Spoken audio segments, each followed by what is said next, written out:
Yo, well, welcome to week 2 of Sweethearts and Psychos, our panel discussion. We hope that today's message will be a blessing to you. I hope it speaks to some of the things you may have had questions about. And we just hopefully, out of all this, that we understand that relationships are a beautiful thing when they're done the King's way. And so hopefully this will be an encouragement to you to continuously and passionately pursue godly relationships in your life, to set great boundaries, to write out your great non-negotiables, but most importantly, that you seek God in the midst of everything you need to make the decision on, especially the important decisions of relationships. Make sure you continuously follow us. If you haven't, hit that subscribe button right there. And until next time, as always, we love you. Take care. Peace.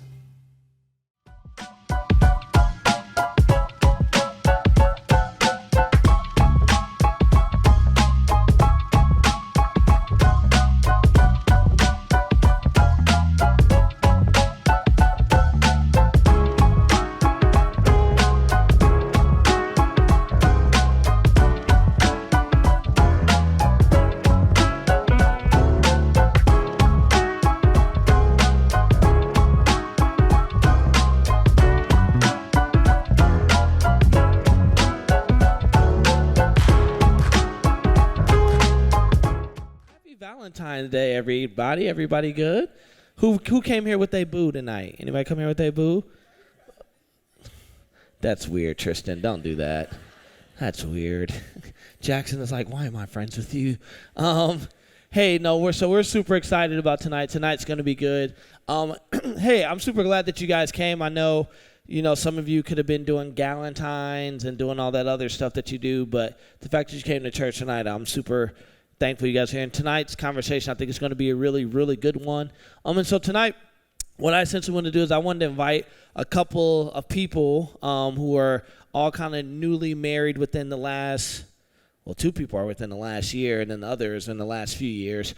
They're a little closer to age than you guys, so they kind of remember high school probably a little bit better than I did. I mean, the iPhone didn't even exist when I was in high school, so, but I'm not that old. We just had brick phones. That's it, man. And sidekicks. You remember the sidekick? Everybody from my era remember the sidekick and the razor?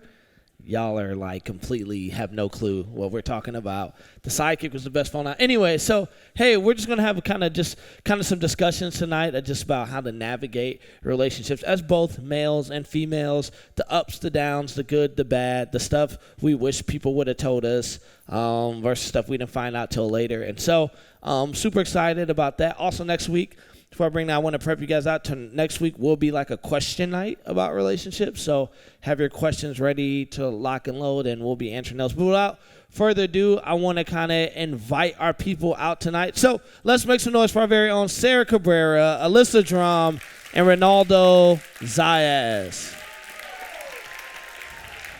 Oh, it's not Sarah Cabrera anymore. It's Sarah Yorgi. My fault. My apologies. It's always Sarah Cabrera, according to Miss Cynthia. What's up, guys? You guys have to say that in the mic. Hey. There it is. Hey, so why don't you first just introduce yourself and just tell everybody a little bit about yourself. Yeah, hey. So I'm Alyssa Drum. I am a high school teacher. I actually teach locally, not in Cape Coral, but I teach in Lehigh. And I've been married around 3 years to my husband, Jacob. We're actually middle school sweethearts. Ooh, middle school love. Yeah, and I've been coming to Cape Christian for like 2.5 years now. I serve at Movement. I serve in our young adults, and it's super fun. Yay. Oh, look, your wedding picture's behind you. That's a nice wedding picture. Go ahead. Hi, my name is Sarah Yorgi, and what am I asking? Just tell us about yourself, yeah. Sarah. You Guys, don't I have a already problem forgot. talking about yourself, so share. That's facts. So I'm actually a college professor at Southeastern University. Yeah. And I've been married for about 5 months now, which has been so fun. I love my husband so much. And I've been coming to Cape Christian pretty much my whole life, except for the last 2 years when I moved to Lakeland, so happy to be here. Good, man. Yo, what's up, y'all? I'm Ronaldo, if you do not know me.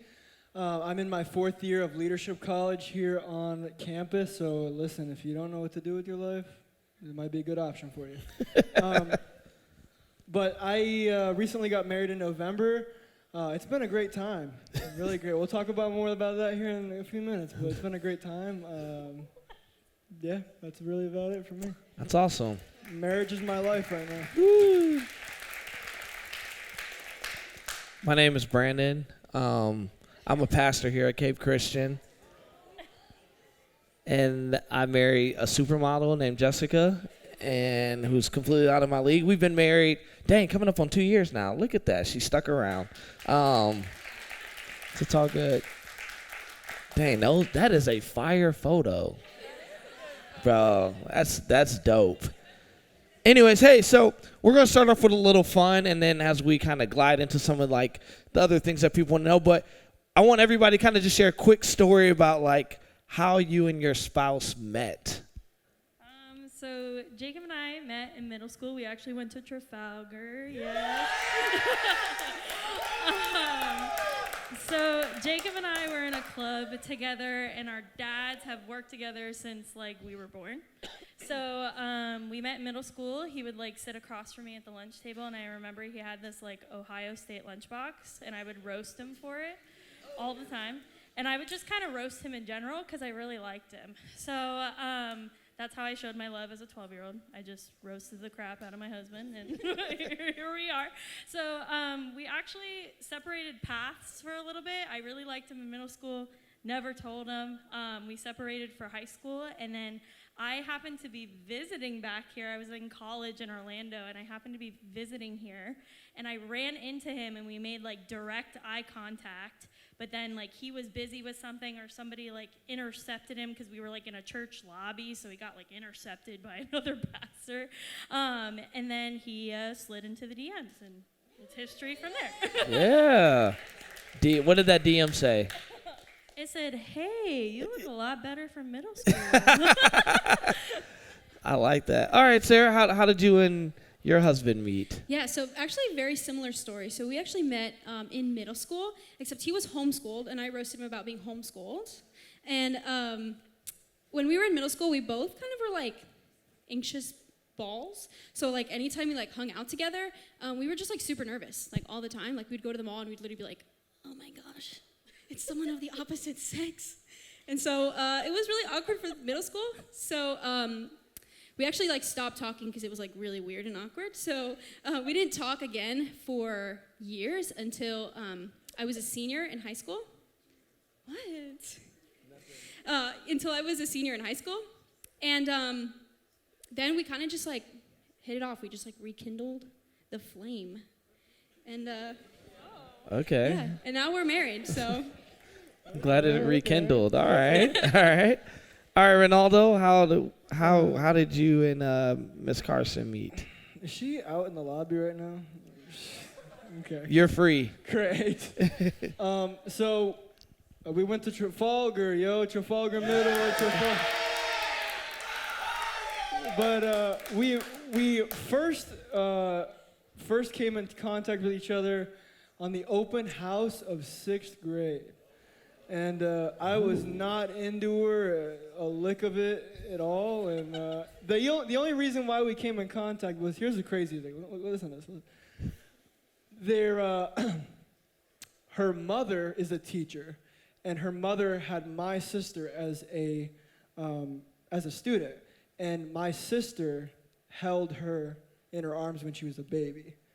My wife's in her arms when she was a baby. So there's, like, a cool little, like, backstory. It's, like, almost like it was meant to be in a way. But then things went along, and we were really close friends. 6th, 7th, 8th, 9th, 10th.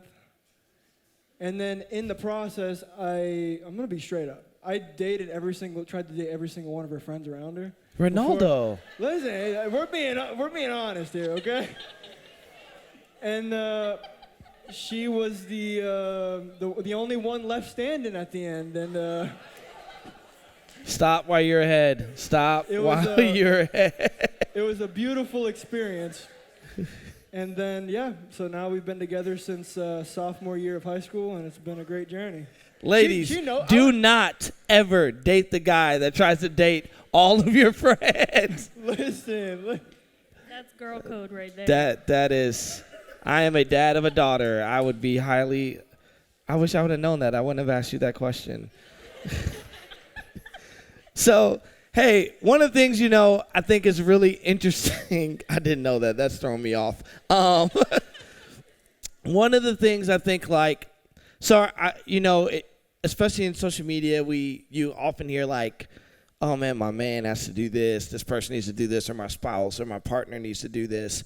And so I was originally part of the camp where I was like, yo, I think lists are dumb. Why would you write out what you want in a spouse? That's just stupid.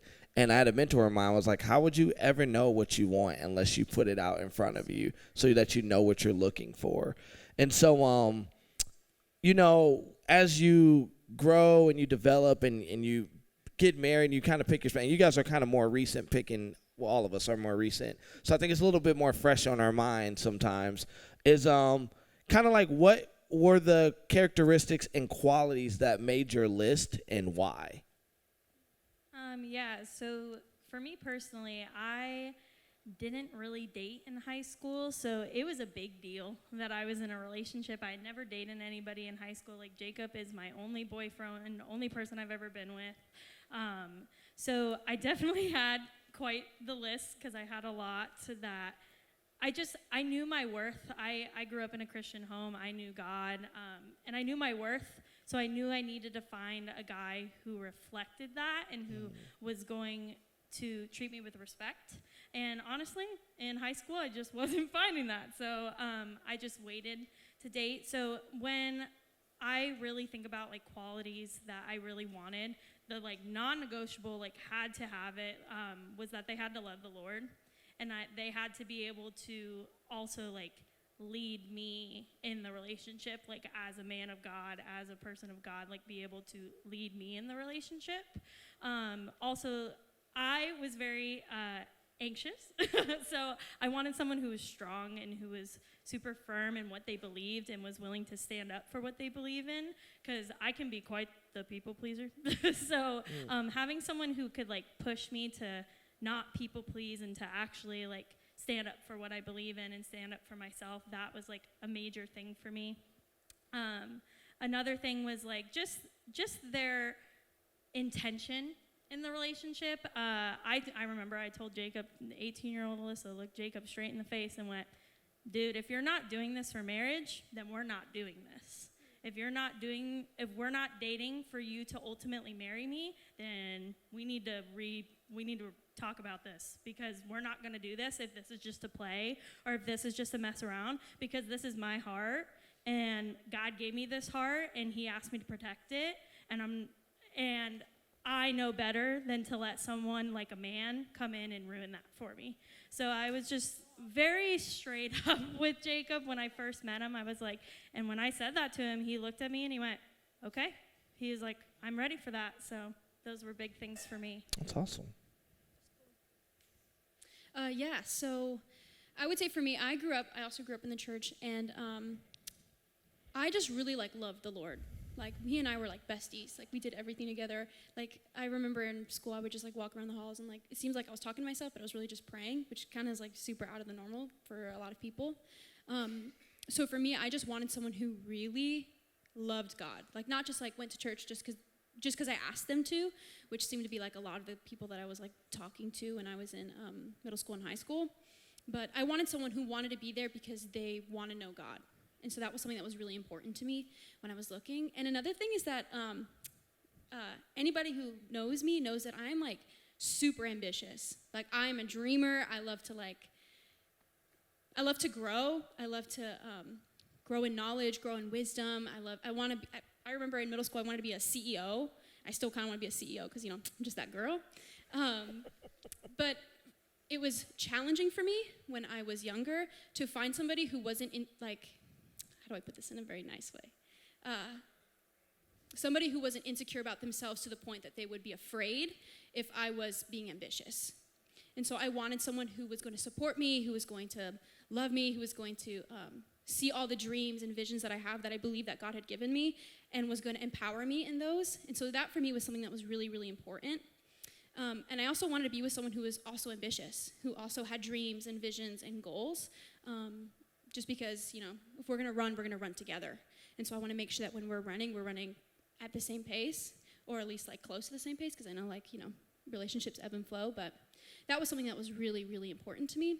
And then another thing is that which is kind of weird, I'm a deep thinker, so I ask a lot of questions. Especially like in my walk with God, I ask a lot of questions. And so I wanted somebody who was also a deep thinker, who I can have like real conversations with, conversations that may make other people afraid or uncomfortable. And so that was something that was really important to me, is that I had somebody that I can have real, honest, open conversations, and it was something that was just a beautiful part of our relationship. So Great. I think my household growing up shaped kind of the things that I desired, because I grew up in a household with a single mother, and it was hard to kind of envision what relationships were supposed to look like. So I knew like the deficiency needed to be filled, like the gap there, and I knew like in that area. And so I needed someone that was dependable and that would be by my side regardless of what happened. And especially when you go into something like marriage and you're making that big move, like it's kind of scary to think like, dang, like if something did happen, would that person still want to be by my side? Like even to the extent of something really serious, like physically or mentally, would they stick by your side to the end? And I was pretty confident like that the person I was looking for and desiring had to have that characteristic, and I believe Carson totally does. Like if anything happened, I knew that she would be there till the end. And then someone that just is loving and has like a mother's heart. Like I think from the very first time that I met Carson, she actually like had mentioned that her dream in life is to be a mom. And I'm like, what? Whoever says that? I'm like, that is. But I'm like, it means like you're willing to take on what motherhood consists of. And that's bearing a child, that's raising your children, that's being by their side forever, that's walking in that journey with your husband. So someone who's dependable and someone who's looking forward to like building a life and a beautiful family. Yeah. I think it's super important, guys. It's to know kind of what you're looking for, right? There's nothing wrong with having a list, I think. And so one of the ways that I always kind of coach people that I kind of mentor on lists is two different things in relationships, right? It's your non-negotiables and the stuff that, it's like a hit or miss, right? So some people might be like, I love somebody with green eyes, but that doesn't mean it's a non-negotiable, right? That's just a preference. And so non-negotiables, like this is what a non-negotiable is for me. So I can tell you what mine were. Mine was like, I want somebody that's patient, somebody that's kind. And you can be like, Pastor B, these are toss-ups. No, they're not. Like, I knew I don't do well with yelling, so I wanted somebody that was calming.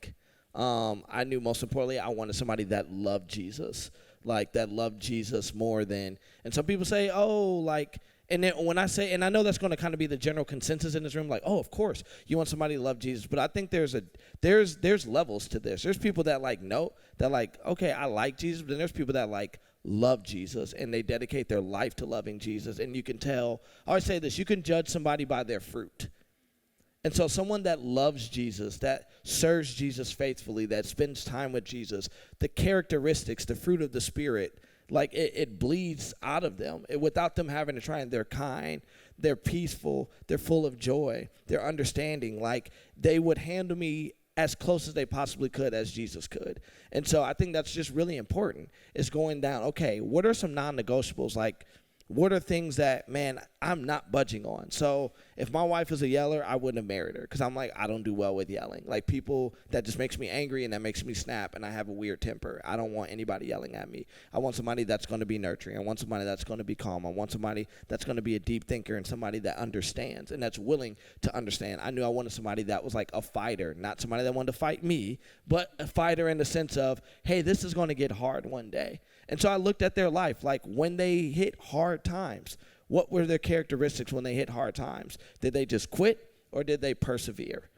Did they keep pushing forward? And so when I had this list of non-negotiables, I was like, oh, so whenever I would go on dates, I would just look at the list and I'm like, oh man, they hit a couple non-negotiables. That is nothing. And so I do want to say this. Everybody's path looks different. So Alyssa only dated Jacob, and I think that's wonderful, and I think that's amazing, and I think that's great.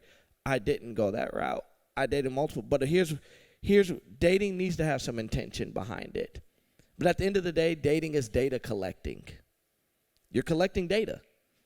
That's what it is. I know the world makes it look like it's cute Instagram photos and all that, but it's data collecting. Like, so if you are dating men and women, guys and girls, like, go into your dates with questions. Like, all right, yeah, this is cool. Now, I'm not saying, like, what's your 10-year plan? But, have questions set up based upon your non-negotiables. Like, hey, when you normally navigate, when tough things happen, how do you respond? Like, base your questions around, because those things are going to kind of give you the answers that you're looking for. Because you got to know, when you're first dating, everybody's putting their best foot forward. And you can get caught in all the butterflies and this person's so perfect. About 90 days in, that real person comes out. And so all your list is, your list isn't like a list of impossibles, but your list is a list of something that you can make checks by. Is this person this? Is this person this? Okay, they seem a little finicky here. Let me pay attention to how they navigate this, right? All those things are super important. So you got to have your non-negotiables. And then you have your preferences, right? Like, a preference for me would have been, I would have loved to marry somebody that likes Michigan football. My wife could care less about football. She does not care. She likes it because I like it. It's not a deal breaker. I watch football. She goes in the other room when I start yelling at the TV because she's like, you're insane. You don't even know these people. Preference.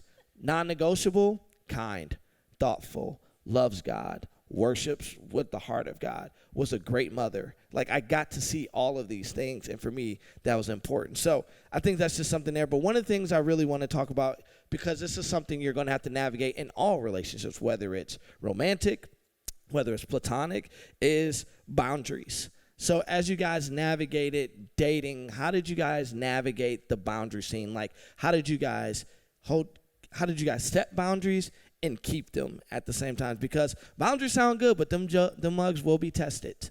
Like, your boundaries will get tested at some point. And then even in marriage, like, there are boundaries that you consistently are trying to establish. And so how did you guys set your boundaries, and how did you guys keep them? So for Jacob and I, when we started dating, like I said, one of the things that we talked about was that, like, if we're going to date, we're going to be serious about it. We're going to have good intentions. So that also, like, came with the conversation of, like, okay, how do we have, like, a godly relationship? How do we center our relationship around God? So some of, like, our boundaries, or quote unquote, like, kind of rules we set was, like, we're going to go to church together, and we're going to seek after what God has for us while we're dating. Like, even though we're not married yet, we're still going to seek after what God wants, where he wants to put us, what he wants to do in our relationship. So we really, like, leaned into church, leaned into where our calling was with that. And also just, like, some practical boundaries we set. Me and Jacob tried our best. If we were dating or we were going on a date, we weren't going and hanging at each other's houses and laying in his bed and doing stuff like that. Like, we would go out. We would try to go out and not be, like, alone in a space in a house together, because I know, like, the first thing that comes to mind when you think about boundaries, and you think about boundaries in a church sense, is sex, and no sex before marriage and all that kind of stuff. So we really, like, talked about that and what our intentions were, like, with that, and how we both, like, really wanted to withhold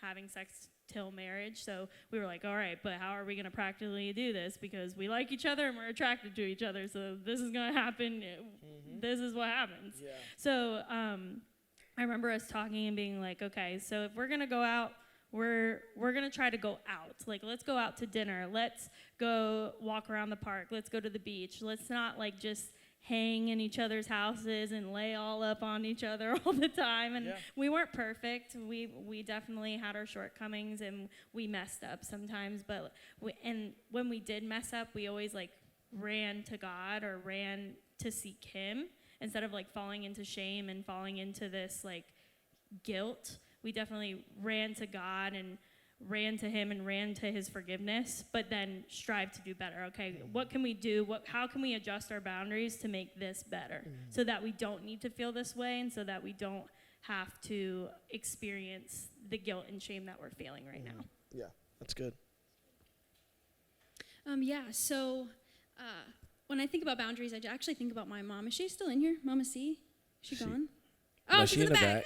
Hey! Okay, cool. So one of the things that she actually told me when I was, dating my now husband is that she would always say to me, distance makes the heart grow fonder, because I would spend every second that I had that I was not at school with him. We would just be everywhere all the time. We'd be at church together. We would literally be doing everything together, which was like really awesome and fun that we got to spend that much time together. But I also noticed as we got further in our relationship that there was a little bit of an emotional enmeshment, which is where it's kind of like there was a lot of dependency on each other, that we were like emotionally dependent on each other all the time because we were spending so much time together. And there's nothing wrong with spending time with the person that you're with, but I think there's at least from what I've experienced, that there's a danger when you idolize the person that you're with. And so for me, when I would get upset about something, the first person I would go to is him. When I am excited about something, the first person I would go to is him, which is a good thing to have someone that you can turn to. But it actually messed with my relationship with God, because I didn't go to God first about things when I was upset. And let's say if he was having a bad day and I was having a bad day, I would look to him for comfort, but because he's also having a bad day, it would make my day much worse. And so a boundary for us that we kind of had to set a little bit was a physical boundary of lack of a better word, like a spiritual boundary of when I'm, he is, even now, he's my husband and I go to him because we are married and it's amazing. But the first person that I go to for everything is God. And so that has just made me and Andrew, my husband's relationship, so much better and so much healthier, because I rely on the Lord first, who is constant, who is continuous, who's never going to let me down. And because I rely on God, who is strong, me and my husband's relationship has gone so much better and so much stronger. So for me, there was an emotional boundary that was super helpful. I think for us, a helpful realization and something that helped us instill boundaries easier was the clarity of why. Because I think sometimes in the church we hear don't do that, don't ever do that, don't cross that line, you're terrible if you do that. And being able to get clarity as to why really helped. And how I kind of envision it a lot of times is you have an ocean, this vast, beautiful ocean, and what happens is it's really beautiful when it stays inside of its boundary, but when it becomes a tsunami and it overtakes the city and destroys things and goes crazy and messes with stuff, then it has a detrimental effect on you. So in that regard, when I got that clarity and I was oh wow, God is trying to keep me safe, trying to make sure that I don't get hurt, trying to make sure that I don't hurt Carson. And so that helped us be okay, we're going to prioritize this, and we are going to set physical boundaries. And so it's a lot similar to what Alyssa said, and it's being really intentional with you know what, we can have a relationship and develop a relationship outside of a bedroom. We can go out to eat and not go back to the same place and chill and watch Netflix. As annoying as that sounds, and as annoying as that is, you're prioritizing your spiritual health, you're prioritizing your heart, you're prioritizing the other person. And so when you can both communicate like Carson and I did, and we were we got to prioritize this is what God wants for us, this is what God wants for our heart, it really helped to be able to walk that out initially. So yeah, I think the thing I think about when I think about boundaries is God has an intended order for everything. And I know oftentimes we hear about God's order, and to Ronaldo's question, his answer is sometimes well, why do you have this intended order? And what God's so unique that when he creates order, not for it to be a disruptor, but to be a protector. He creates order because in the design order, he understands in this proper order, if you do things the way I instruct you to do things, it actually makes the beautiful thing that I've created, you get to enjoy it at its fullness. But the moment you step outside of order, it's you invite chaos to your life. And so God's order is protection, and his protection is direction. Because everything, God created everything. He created, and I mean often, like we said, we talk about the boundaries, it always comes in the form of physical. Like God created that, and he wants it to be like this beautiful, beautiful thing enjoyed within the order of how he created it. Because he knows when you step outside, you kind of like invite a lot of this chaos into it. And so it's like, my wife used this example last year in Sweethearts and Psychos, and it's one of the best examples I've heard regarding relationships and boundaries. And she was like, it's like sunscreen. We all live in Florida, we use sunscreen. And right now, like, it can kind of feel like, why am I putting on sunscreen? But what you're doing is you're like protecting your body. You're protecting your health for years and years to come. So it's just a layer of protection. It's not like the most amusing thing. Like, no one, when you first go to the beach, you're not like, man, let me just hurry up and put on the sunscreen. Like, you're trying to enjoy the beach. But hey, if I place this covering on, this is going to help me 10, 20, 30, 40 years down the road. It's the same way with boundaries. It's the exact same way. You're protecting your heart for 10, 20, 30, 40, 50 years down the road. It's the thing I often talk about when I talk to young guys about relationships, is how, man, I wish I would have took the sacredness of boundaries and took it as serious as God took it. Because I had to carry a bunch of and I go to therapy and I get all that to get fixed, but you still carry that stuff into your relationship. It still goes. Like, you still have to, your partner knows. So now your partner's navigating like, are you comparing me? Or, where did you learn this from? Did you do this with this person? And like, it colludes something that should be something so beautiful.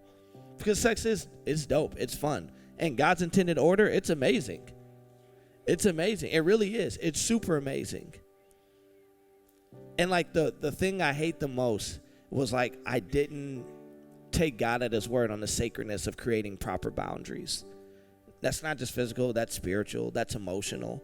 Because sometimes we have emotional connections where we rely too much on somebody emotionally that we shouldn't. Guys, whatever we do now, we're practicing for what we're going to do in the future. What you allow now is it's like, oh man, how do I say this the right way so this doesn't go viral? It's like if you're promiscuous before you get married, you don't just stop being promiscuous when you say I do. You're a married promiscuous person at that point. Y'all get what I'm saying with that without having to say that? Thank you. Okay. So how you do things now is how you do things in the future. And I'm not saying you can't shift and you can't change, but set the standard for you now. Set the boundary for you now. Set what it's going to be for you. And maybe your brother did something different, or your sister did something different, or your parents did something. That doesn't mean that has to be you. Be the one that's like, man, I'm going to do this the way it needs to be done. For myself first, but also for that partner later. Because I guarantee you, and I say this openly, fellas, I guarantee you, if you can go to your wife on the day you say I do, and you were like, man, I held out until, like, I waited for this sacred moment to only be enjoyed with you, I'm telling you, that will make your relationship. So you just voided a lot of problems that could be in your relationship. It's true. Same way, ladies. And all the stuff, like if you don't, you're inviting unnecessary troubles and shame that you don't have to carry. Because what the enemy wants to do is like, oh, just do it. It's going to be great. And then the enemy's like wild. Like he'll be like, yeah, do it. And then as soon as you do it, he'll be like, I can't believe you would do that. You so nasty. And you're like, whoa, bro, you just told me to do it. Now you're making me feel bad. But that's what he does. And so last but not least, as we wrap up, I know I didn't like prep you guys with this because I think I just kind of really want this to kind of come from the heart, is I want each one of you to just share something brief about what you would have told you when you were sitting in this seat that these students are sitting in. So in high school, I would say I was pretty insecure. I had a lot of anxiety about what other people thought about me and how I was perceived. and how I was perceived by guys, how I was perceived by friends. And I think I would tell younger me to just like rest in who you are. Rest in who you are. Rest in who God made you to be. It doesn't matter if you're in a relationship. It doesn't matter if you have all the friends in the world. It doesn't matter if you have the nicest house or the nicest clothes. Like, God made you, and that's worth it. And you don't need to worry about what other people think and put value into what others say about you when your Father in heaven says that you're worthy, you're chosen, you're loved. So I think 16-year-old, 17-year-old Alyssa would have really been wrecked to hear that and would have needed to hear that in that moment instead of chasing after everybody's likes, everybody's approval during that time. So good. Yeah, it's actually funny that you say that because I was praying this morning about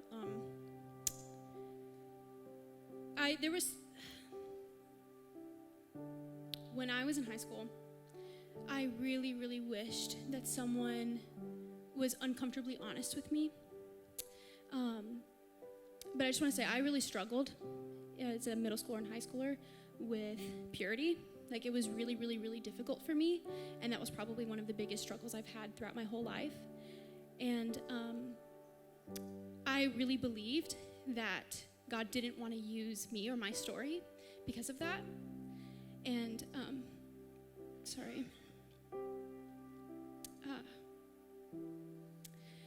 I just want to say that if that's something that you're struggling with, I know it really sucks and it's really hard. And it feels like every time you do it, it's like the worst thing. And you just beat yourself up and you're like, how could God use me? And I just want to say that God is a God of redemption. And I believe that God is a God of healing. And I know sometimes it's uncomfortable to talk to someone about it because it's something that feels like it should be in the dark and like you should be ashamed of it. And because you go to church and because you know God or have a relationship with God, that people are going to think less of you or look down on you for struggling with this type of thing. But I just want to say there is a healing that comes when you talk about it and when you bring it to the light. And I just want to say that as someone who struggled with it for so long, and now that I'm married, God has used this struggle in my life to bring healing for other people who have also struggled with this and to bring freedom.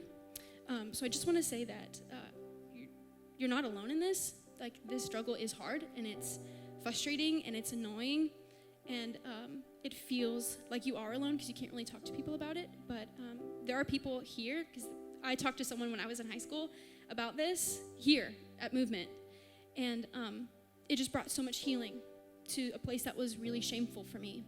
And now that I'm married, God has blessed my marriage because I was open and honest about it and because I've been able to heal from it, that now I get to pour into other people's lives. And God has used me now to be on stage and to preach and to teach about God's word, even when I came from a place that was really broken and really dark. So I just want to encourage you that if you are struggling with that, find somebody to be honest and open to, maybe a leader that you know in the movement. So, yeah. I would have probably told my younger self to take it a little bit slower when it came to relationships. I think I was looking to fulfill something in me that was missing that only God could fill. And so I searched for any person that could fulfill those inner desires. And then it's like ending up building a massive skyscraper and then you're almost done with it and you realize it's built on a crappy foundation. And it's like, dang, I got to break this down and build again. So I would probably told myself, take it slower, be really intentional with you and your relationship with God and getting that right. Because if you get into a relationship and you're not right with God and you're not in a place where you can feel confident in who God says you are, then it's going to be hard to be able to speak life into somebody else. And it's going to be hard for that person to speak life into you because you don't even know who you are. So I would have said take it a little bit slower, really focus on God being the forefront of that development of relationships. Awesome. Well, thank you guys. We appreciate you guys. Come on, make some noise for them tonight. Thank you guys. And so as we wrap up, I want to say this is what I would say. Believe it or not, I see all of you as like my like little children running around. I got a bunch of little white, Hispanic, and black children running around Cape Coral. Every time I see them public, I'm like, oh, look at my little kid. One, I love you. I love all of y'all. And so I would share with you guys, like, for real, like, this is what I would say to my own kid, is every last one of you are worth it. Every last one of you are worth it. Every last one of you are special. Every last one of you has a life that is meaningful. Every last one of you are truly a child of God. And so what I would say is, it's like Proverbs 4:23, above all else, guard your heart. Protect this thing.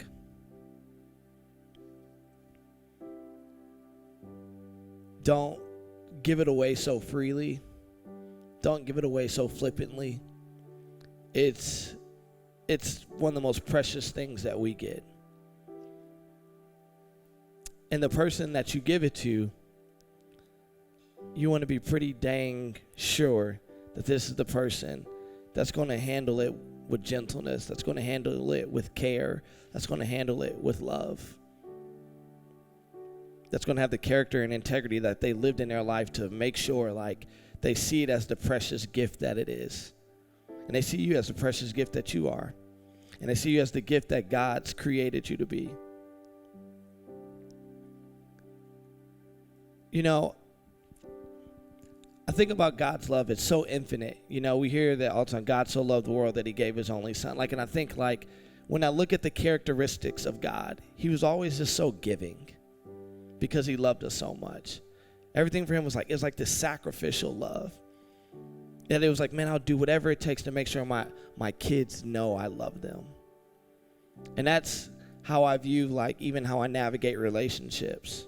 Whether it's romantic with my wife or it's platonic with my friends, it's, man, is this the type of love that I want around me? Do they see who I am through my good, through my bad?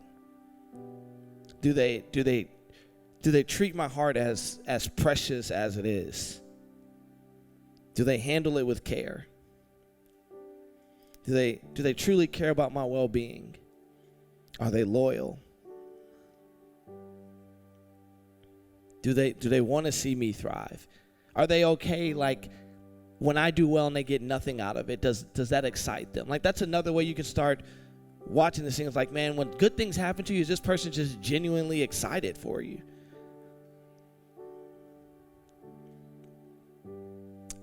We live in an ugly, ugly, ugly world. And you're going to have a ton of people that are going to see the good in all of us. And they're going to just want a part of that good without proving that they deserve the good. And I'm not saying you be rude to this person, but don't just because somebody wants a piece of you doesn't mean they deserve it. And so I encourage all you guys to audit the circles that's around you. Audit the people. Don't just text that person back because you're lonely. Is this person really adding the right value to my life? Don't just hang out with that person because you want to fit in with everybody else. Think about, like, is that person even worth your time?